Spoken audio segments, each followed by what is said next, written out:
প্রিয় ছাত্রীবৃন্দ, আশা করি তোমরা ভালো আছো এবং আমাদের বিগত পড়ালেখার বিষয়গুলো তোমরা ভালো করে পড়ালেখা করছো। তো আজকে আমরা দ্বিতীয় পত্রে ক বিভাগের 7ম অধ্যায়ের তারুণ্যের বিকাশ ও বিপর্যয় রোধ করব।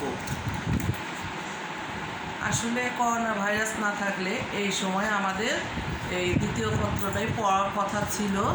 তো সেই জন্য আমরা হয়তো প্রত্যেকটা অধ্যায় সিরিয়াল বাই আমরা পড়াচ্ছি না, কিন্তু যে অধ্যায়গুলো পড়ানো হচ্ছে সেগুলোই তোমার আসন্ন টেস্ট পরীক্ষা থাকবে এবং বার্ষিক টেস্ট পরীক্ষায় পুরো বই থাকবে। আমরা তখন পুরো বইটা পড়াবো। তো এখন যেগুলো পড়াবো সেই অধ্যায়গুলোই প্রি টেস্টের জন্য ভালো করে আয়ত্ত করতে হবে। আজকে আমাদের পড়ার বিষয়ে তারুণ্যের বিকাশ ও বিপর্যয় এই অধ্যায়টা পড়তে গেলে প্রথমে আমরা জানবো তারুণ্য কাকে বলে, তরুণ কারা। তারুণ্য শব্দটি ব্যাপক অর্থে ব্যবহৃত হয়। তরুণ বলতে বোঝায় যে বয়সের ছেলেমেয়েরা শারীরিক, মানসিক, আবেগিক এবং দৈহিক যথেষ্ট পরিবর্তন হয় ও পরিপক্কতা অর্জন করে। এরা বয়সে বড়দের মতো না হলেও অধিকারের দিক থেকে, চালচলনের দিক থেকে প্রাপ্তবয়স্কের মতো আচরণ করতে চায়। এদের তরুণদের বয়স সীমা হচ্ছে 13 থেকে 18 বছর পর্যন্ত। এই বয়স সীমাকে আরও দুইভাবে ভাগ করা যায়। একটা হলো 13 থেকে 15, সেটা হলো বয়সন্ধিকাল, আর একটা হচ্ছে বিলম্বিতকাল, 15 থেকে 18 বছর সময় সীমা। তাহলে এখানে আমরা বুঝলাম যে তারুণ্যটা কী, তরুণদের বয়স সীমা। এরপরে আমরা চলে যাব তারুণ্যের বৈশিষ্ট্য।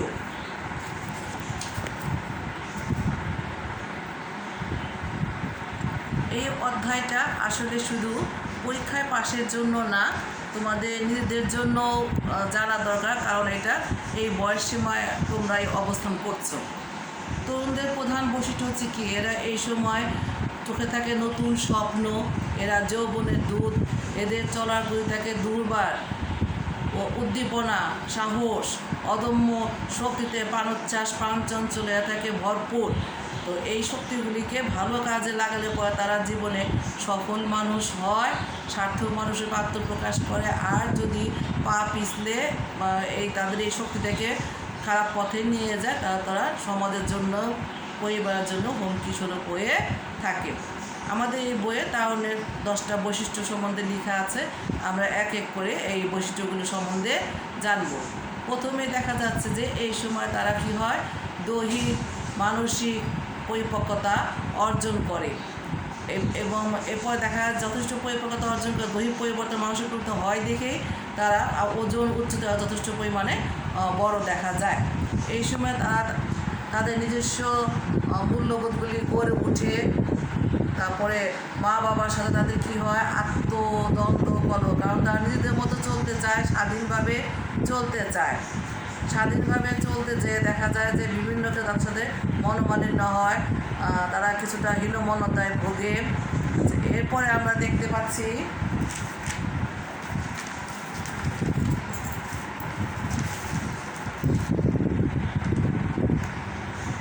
শিশুসুলভ বৈশিষ্ট্যগুলির বিলুপ্তি এই সময়ের সবচেয়ে বড় একটা লক্ষণীয় বিষয়। শিশুসুলভ বৈশিষ্ট্যগুলি বিলুপ্ত হয়ে যায় দেখে আচরণ, তাদের মনোভাবগুলো বড়দের মতো পরিলক্ষিত হয়। অনেক সময় দেখা যায় যে তারা বড়দের মতো আচরণ করতে যে তাদের অনুকরণে তরুণ তরুণীরা মদ্যপান করছে, সিগারেট খাচ্ছে, এই জিনিসগুলো তাদের এই বয়সে দেখা যায়। আর স্বাধীনভাবে চলার ক্ষেত্রে পরস্পর বিরোধী মনোভাব কাজ করে নিজেকে স্বাধীন মনে করে। বড়দের হস্তক্ষেপ তারা কখনোই এক্ষেত্রে ভালো মনে করে না, সে তারা প্রত্যাখ্যান করে। তরুণদের পূর্ণবয়স্ক অনভিজ্ঞতার কারণে প্রত্যাশা পূরণে নানা সমস্যার সম্মুখীন তারা এই সময় হয়ে থাকে। তাদের অভিজ্ঞতা কম, সেজন্য বিভিন্ন পদে তারা সমস্যার সম্মুখীনও তাদের মধ্যে ব্যাপকভাবে দেখা যায় এই বয়সটা, এবং সেই জন্যই এই বয়সটাকে ঝড়ঝঞ্ঝার বয়স বলা হয়ে থাকে। তরুণ বয়স সম্পর্কে সমাজের নেতিবাচক প্রচলিত ধারণা ও সহানুভূতিশীল মনোভাবের কারণে বড়দের সাথে দ্বন্দ্ব দেখা দেয়। এই সময় আসলে কিছুটা এই বয়সটাকে পরিবারের সদস্যরা অনেকে খুব একটা ভালো চোখে দেখে না। এই জন্য তরুণ তরুণী এবং সমাজ পরিবার সদস্যদের মধ্যে একটা ধরনের দূরত্ব বজায়ও থাকে এই বয়সটায়, তো সেটা হওয়া উচিত না। তরুণ বয়সে প্রথম পর্যায়ে দলের প্রতি আনুগত্য সে গুরুত্বের সাথে বিবেচনা করে, অর্থাৎ সে দলের প্রতি আনুগত্য প্রকাশ করে, দলের সাথে থাকতে চায়, সমাবেশ থাকতে চায়। কোনো কারণে যদি দলের সমাবেশের সাথে তার মতনৈক্য হয় তখন সে সেটা মেনে নিতে পারে না, আর পরবর্তীকালে দেখা যায় যে তার আত্মধারণা সম্পর্কে সে যথেষ্ট সচেতন হয়।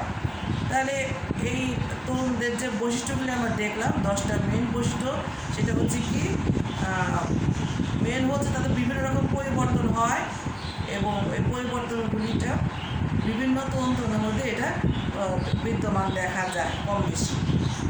এরপরে আজকে আমরা পড়ব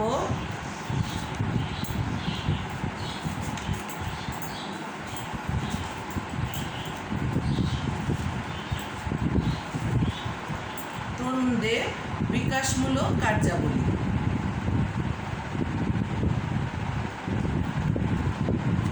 যেহেতু তরুণদের এই সময়ে এই বয়সে শারীরিক মানসিক পরিপক্কতা হয়, পরিবর্তন হয়, পরিপক্কতা মানেই সে যথেষ্ট এই সময় তাদের কী হয় বিকাশমূলক বৈশিষ্ট্য তাদের মধ্যে দেখা যায়।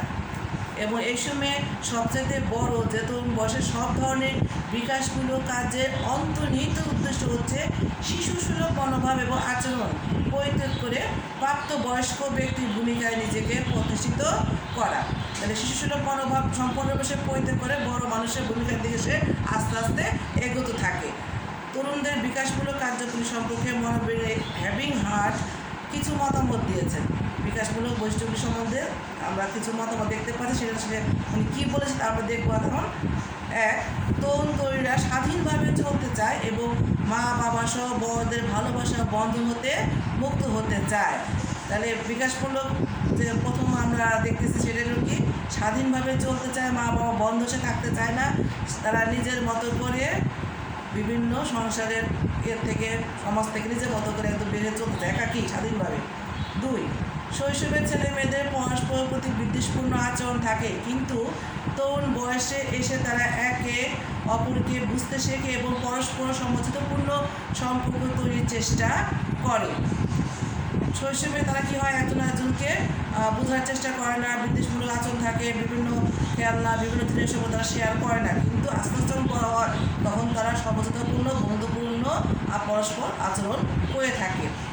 নিজেকে অন্যের কাছে অনুরূপভাবে উপস্থাপন করতে সচেষ্ট হয়, এজন্য তারা সৌন্দর্য বৃদ্ধির কৌশলও শেখে। বড়দের মূল্যবোধের সঙ্গে সংগতি রেখে নিজস্ব মূল্যবোধ তারা গড়ে তোলার জন্য চেষ্টা করে।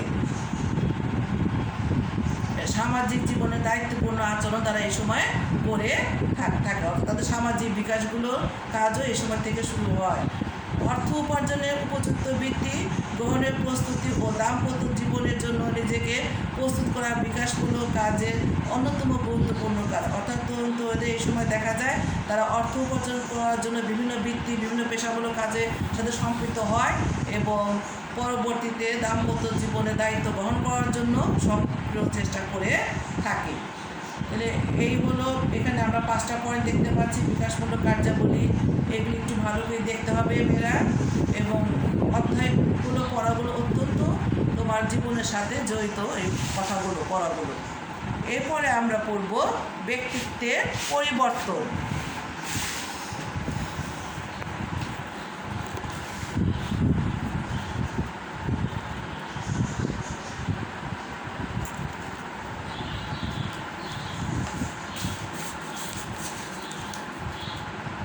ব্যক্তিত্বই মানুষের মূল চালিকা শক্তি। তরুণ বয়সে মানুষের ব্যক্তিত্ব উন্মেষ ঘটে এবং নিজেকে ব্যক্তিত্ব সম্পন্ন মানুষ হিসেবে গড়ে তোলার জন্য সে সক্রিয় চেষ্টা করে থাকে এবং ব্যক্তিত্ব সম্পন্ন হওয়ার জন্য সে সচেতন থাকে। এই সময়ে ব্যক্তিদের যে পরিবর্তনগুলি ঘটে তা হলো 1, মনোযোগ আকর্ষণের জন্য এবং সামাজিক স্বীকৃতি পাওয়ার জন্য তরুণীরা আদর্শ চরিত্র দেখে নিজেদের সংস্কারের চেষ্টা করে। কীভাবে তার ব্যক্তিত্বকে উন্নত করা যায় সেজন্য কী করে, যাকে ভালো লাগে সেরকম একজন মানুষকে আদর্শ হিসেবে বেছে নিয়ে তাকে অনুকরণ করার চেষ্টা করে।